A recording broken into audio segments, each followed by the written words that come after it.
Can I assume that your prayer requests are the same? Family, Bob, Brianna, Lisa. Sweet. Did you see that? By the way, have already prayed for them today, so I'm not going to skip them. But I'm just telling you, I'm thinking of you. Thinking of you. Hank, what's your prayer request, bud?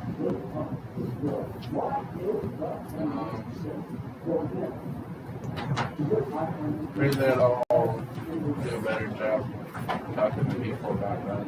Oof. Yeah, you know what? That's a great prayer request. I feel the same for myself. Yep. Yeah. Henry?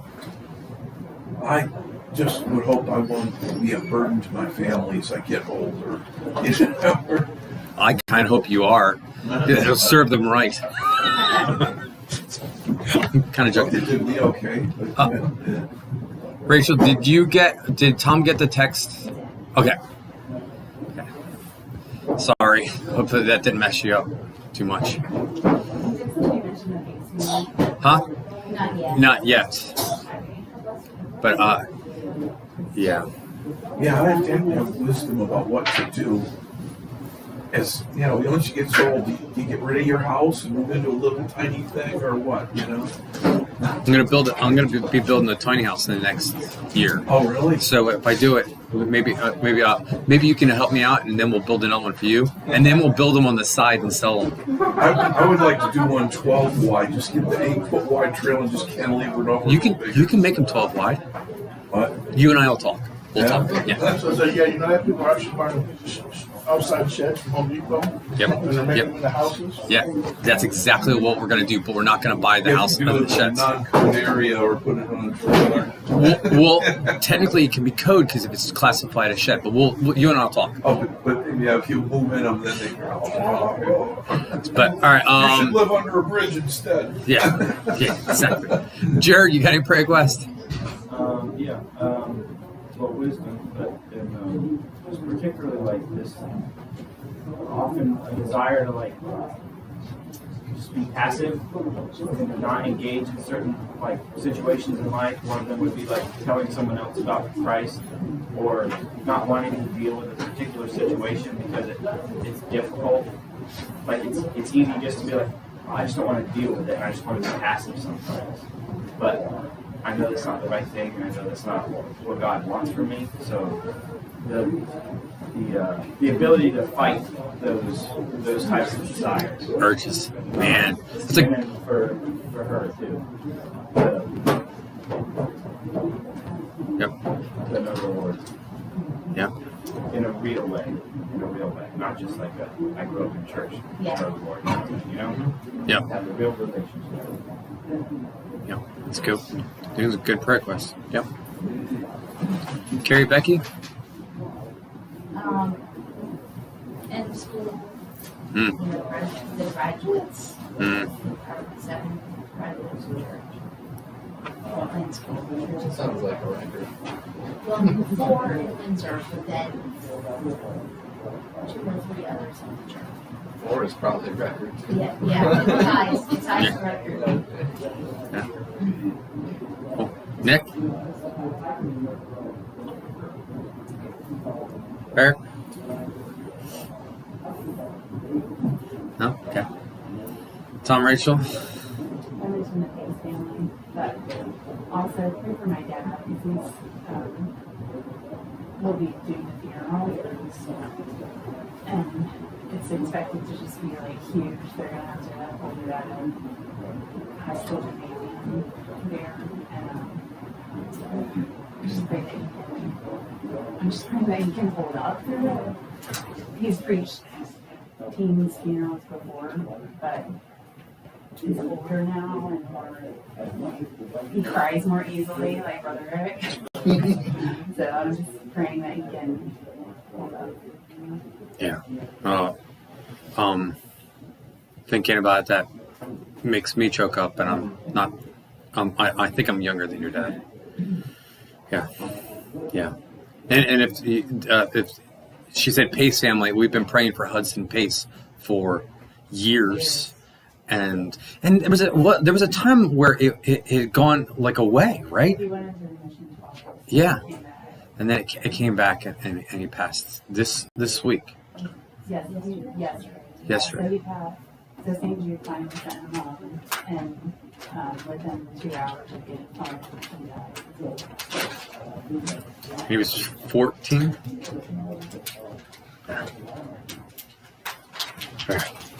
But he knew the Lord. Yeah, and that's awesome. That is awesome. I in my mind, I'm happy for him, but I'm devastated for his parents. Yeah. So yeah, all right. E. Nicole's in Denmark right now for her mission trip. It's not going great so far. So just pray that it will get better. Oh no. Well, yeah. It's like life's pretty expensive. And she wasn't great looking for How long is she there? So how long is she there? 6 weeks. Do we need to like take up an offering and send her? No. Is she going to be able to eat or? Yeah. Okay, all right. Yeah. Well, so now we know what you're going to be helping her with. Yeah. Okay. Cool. That's good. We finally found a good use for you. Good. That's good. That's awesome that she's doing that. I think that's makes me like her even more. Jen? Finishing up the school year. All done. Family. Luke's back. He came back. He's not been back to his school. So he is, Pensacola. He didn't like it. It did not go well for him. So he did good, but just he didn't like the atmosphere. It wasn't what he was expecting, and he said he's glad to be back around real people. So just he didn't need to figure out what he wants to do. He's already got a job waiting for him. So he'll have work, but just wisdom on figuring out what to do with his life and getting the right kind of friends, because he doesn't really have any friends right now. So just pray for him, because that's a scary time for a teenager. Just kind of lost, doesn't know where to go and what to do, and so I've been there. pray for him. Yep, I've been there. He seems to have a good heart and a good head and a cool personality. So yep. Be praying for me. Yep. Nicole. Let's see. I got prayer requests. One, Brother Rick's not well, and so therefore I was told later last night that I would be preaching today, and also I'm not scared of preaching. I'm comfortable preaching because I'm kind of made to preach, but doing announcements freak me out. You laugh at me. I don't know. It's like it may have your name in the announcements. And here's the thing: whenever I do announcements and I'm reading it and it has someone's name, then I say their name wrong. I can't say Jen if it's written in front of me. I don't know why. So if your name's out there and I try to say something, I'm so glad I'm not doing the baby dedication, because I would just massacre all the babies' names. So I'm just so glad of that. But pray for him. Okay, I'm going to tell you, he's got a kind of a stomach bug. And I'm not going to go into details of the stomach bug, but all I know was he drove last night because it was starting to get worse as he drove. Could you imagine having a stomach bug while driving a semi late at night? That sounds like a nightmare. And he made it, but he may never be right again, nor the truck. So, pray for him. Pray for him to get better. Also, pray for my nephew Caleb. I've prayed for him many a time. He's got cerebral palsy. He's doing what they call an intensive week, or I think it may be more than 1 week. And it's, from what my sister explained, the doctors will put a higher emphasis of rerouting or rewiring his brain, and they can do multi-years worth of rewiring in a period of time. But it's going to be so hard on him that Kara can't be around because he's going to be crying. And it's going to be a really rough time for him. And he's the most likable human being I think I've ever met. I mean, Jeremy, but besides, you guys are all likable, but he's always smiling. He's always joyful. He's looking to make other people smile and stuff. And I can't wait for him to be able to talk and tell me all the things he was thinking all these years. So, pray for my nephew Caleb, and for Kara. So she doesn't ever have time away from him, and then having to do this, which sounds horrific. So we just pray for her, that whole situation. So let's pray so we can get going. Heavenly Father, I thank you for that we can come here. I'm thankful for the people that are here. I jokingly said, people that are likable in this class, and there are some very likable people in this class, and I'm very grateful for them. And I'm grateful that I can, we can do this prayer request thing, because then I can see what's going on in their lives. God, I ask you to take care of Bob and Brianna and Lisa and BJ and Chris's family. I ask God you help Hank to have wisdom on life, and God, I ask you help Henry to know how to make it so he won't be a burden on everyone. When he gets older, they'll make wise financial choices and physical choices. And God, I ask you help Jeremy. Jeremy wanted us to pray that he won't be a passive, having hard conversations and giving the gospel to people, like what Hank wanted was wisdom on giving the gospel to people, and that we'll be willing to talk to people, and also for the salvation of our kids and the walk of our kids. God, I don't think anyone mentioned here, but I'm thankful for my mom. I ask God you help our moms to feel blessed, because they have been a blessing to us. God, I ask, see here, I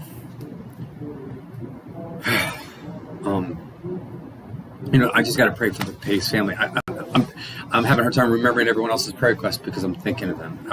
God, I ask you just to help them. I can't imagine.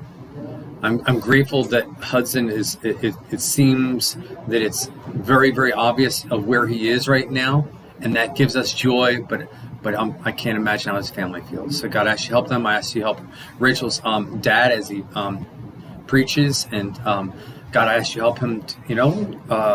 I bet you Hudson would be joyful if people came to know you through his death. But especially now. God, I ask you help the rest of the youth that we know that are getting the end of school and are graduating and stuff like that, that they will make wise choices on that. God, I ask you help Nicole as she's in Denmark right now, and whatever decision she makes, God, give her wisdom on that. God, I ask you help Luke as he's not going back to Pensacola, and give him wisdom on his what he's supposed to do right now. And God, we put everything else in your hands because you're God and we're not. We thank you and we praise you and we love you. In Jesus' name, amen. So we're in 2 Kings chapter 4, verse 1. And it says this: a certain woman of the wives of the sons of the prophets cried out to Elijah, saying, your servant, my husband, is dead. And your servant feared the Lord, and the creditor is coming to take my 2 sons to be his slaves. There was a wife of one of the sons of the prophets. This is a connection.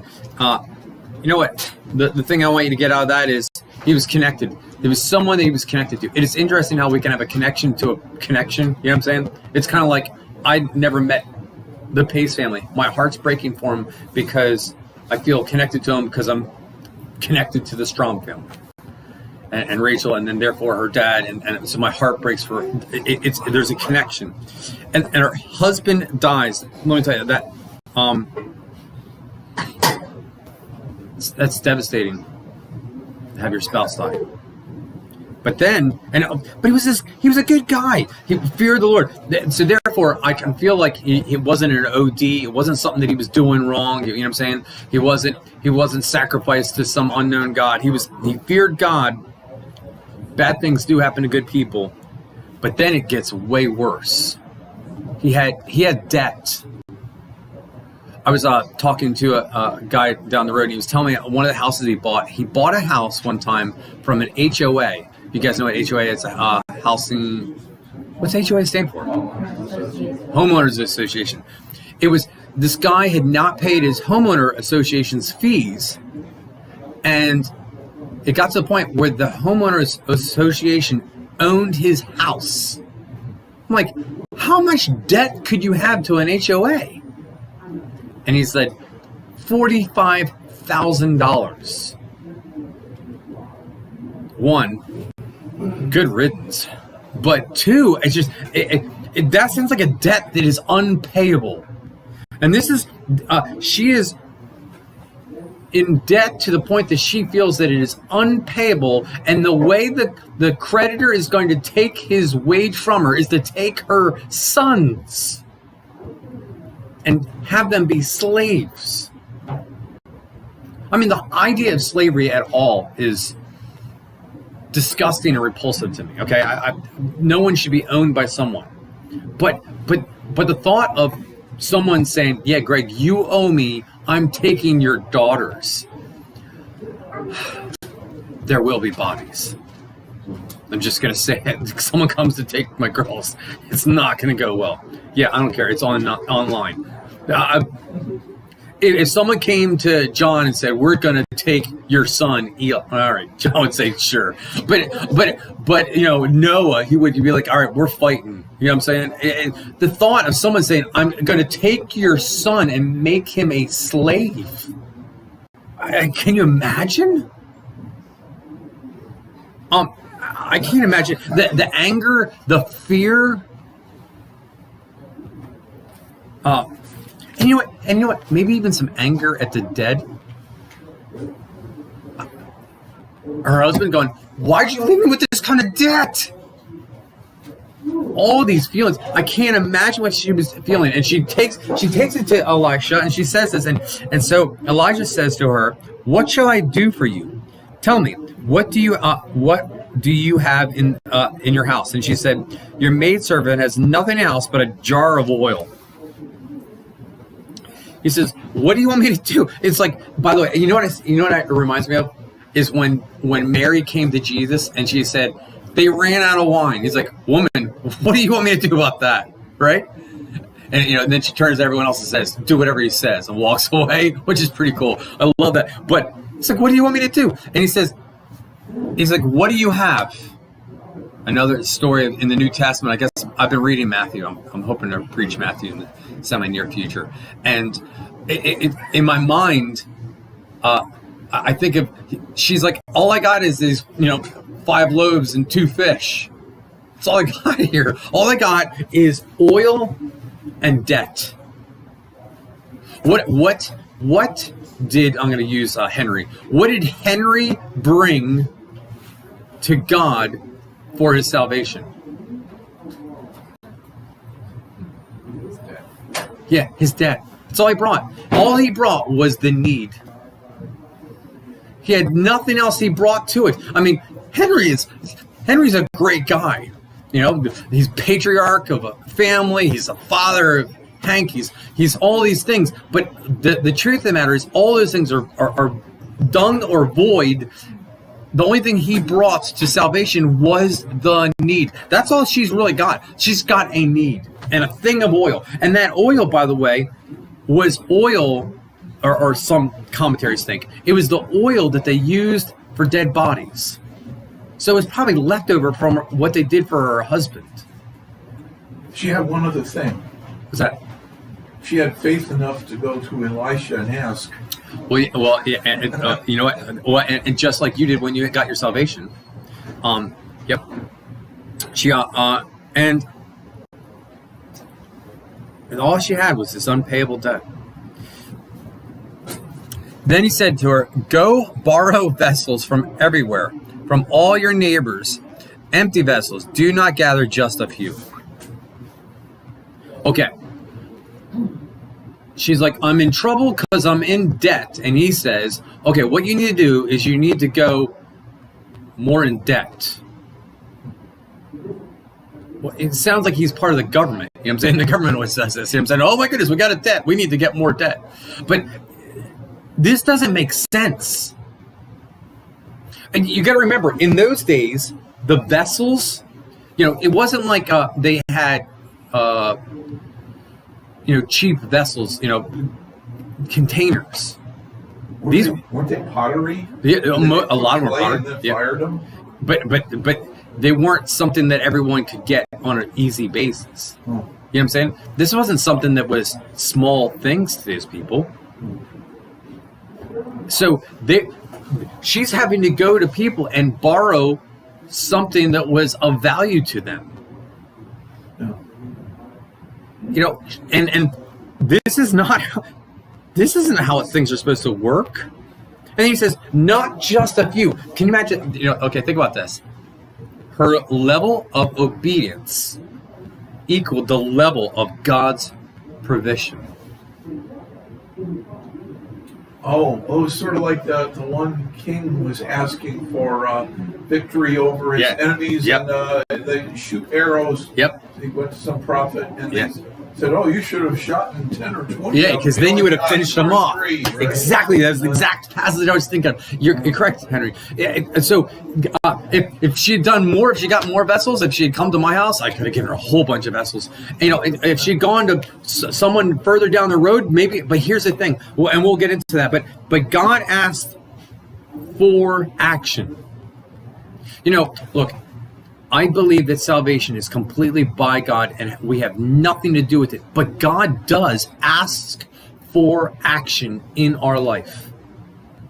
There is a connection there in the sense that once we have our debt paid for by Jesus' blood, God says, now I have the right to say, live like him.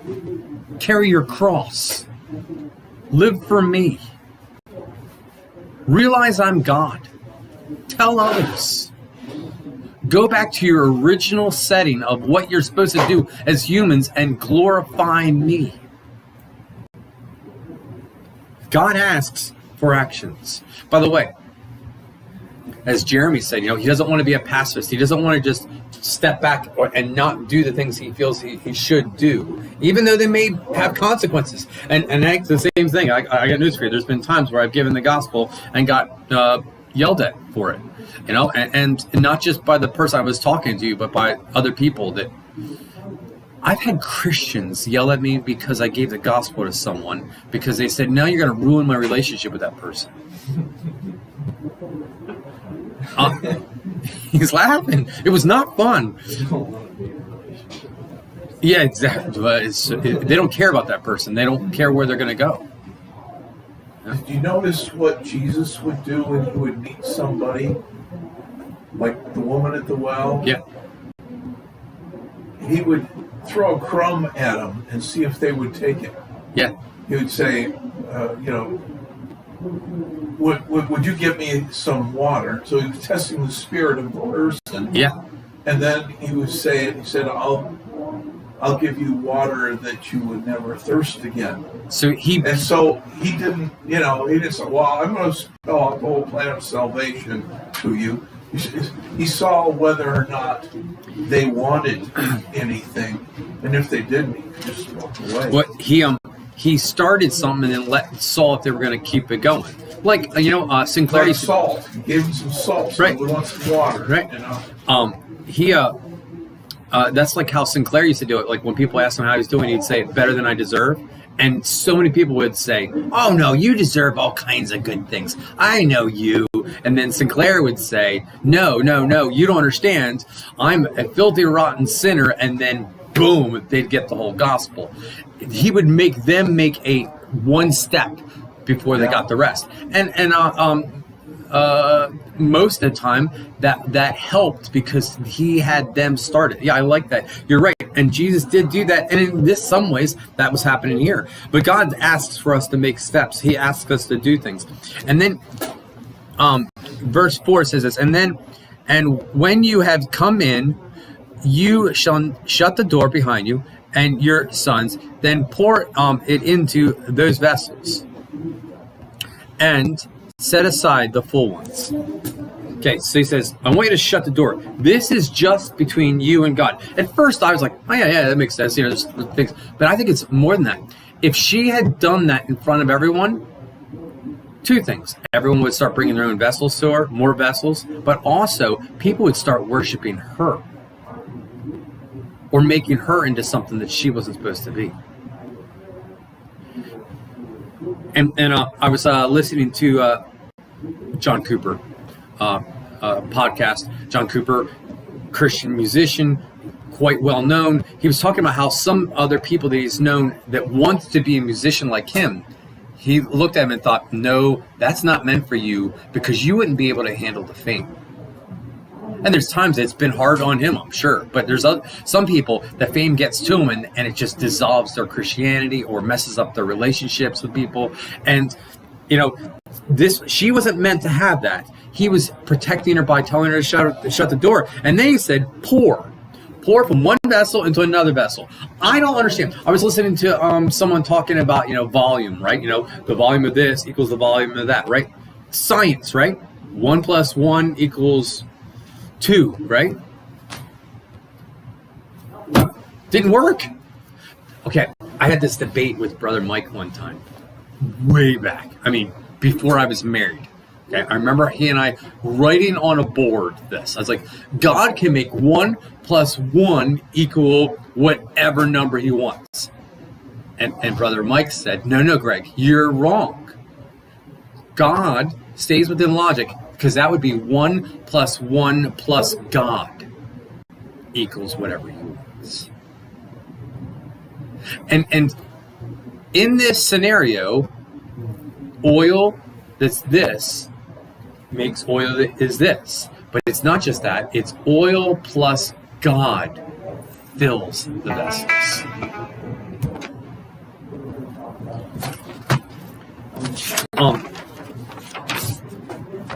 By the way, very 5:2-ish again. Verse 5, it says, so she went from him, shut the door behind her, she and her sons who brought the vessels to her, and poured it out. Again, very, very, very much like the 5 loaves, 2 fishes. Verse 6, it says, now it came to pass when the vessels were full that she said to her son, bring me another vessel. And he said to her, there is no other vessel. So the oil ceased. It was kind of like Christmas Day. I've experienced this with my kids. You're handing them a gift. They're like, oh, give me that one. And you're like, there's no more. They're like, what? I've seen them digging through the paper looking for another one. They're like, there's no more. Like a crack addict or something. I shouldn't say that. But you know what I'm saying? By the way, the oil ceased, right? The oil ceased at the level of the obedience of how many vessels they had, at the level that was able to pay for their debt and they were able to live on for a period of time. We'll get on to that. But God knew that their obedience was enough. See, he wasn't just in control of what the oil did. I think he's in control of what she did. But even more so, what people were willing to offer her or willing to give her their vessels. God was part of it all. And God knew that it was enough.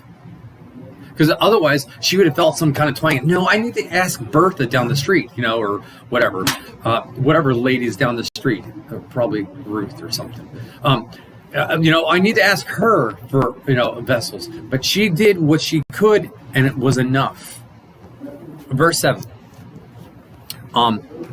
Then she came and told the man of God, and he said, go sell the oil and pay your debt, and you and your sons live on the rest. God solved the problem.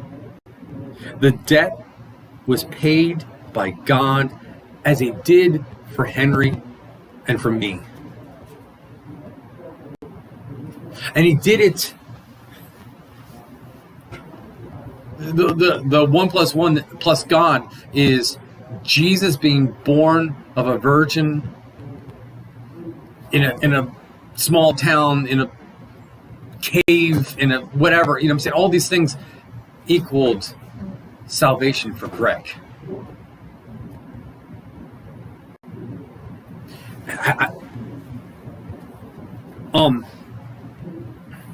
And then also, last but not least, they lived on it for a while.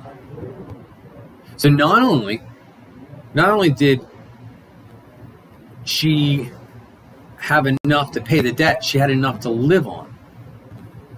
I'm not saying, Henry, you shouldn't worry about being prepared so you won't be a burden on Hank or your other kids when you get older. I think it's very biblical for you to strive for that.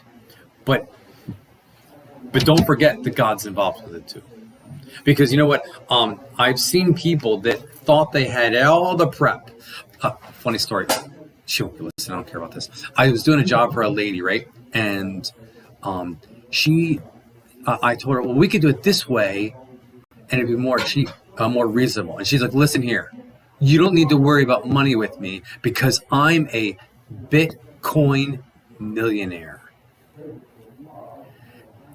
Rachel smiling because she knows what that means. She's now a Bitcoin hundredaire or something because Bitcoin's value went drastically down. She had all her investments was in Bitcoin. Yeah. You may think you have it all figured out, and it might not work. And you might think that you have nothing worked out, and God will make it work out. And so, we have some actions to do. We have a God that is worth trusting, and He took care of this lady in the worst circumstances. I mean, death is horrible, but not only was she going through death, she was going to have her sons taken from her in shame, and God turned it all around. So let's pray to that God and live for Him. Father, I thank you for your word. I thank you that you paid my debt. I didn't do anything to earn it. All I did was bring the need for it. I ask God you help us today to think on you. And as I go for my words to be your words and not my own. We thank you for everything you've done and everything you will do. In Jesus' name, amen.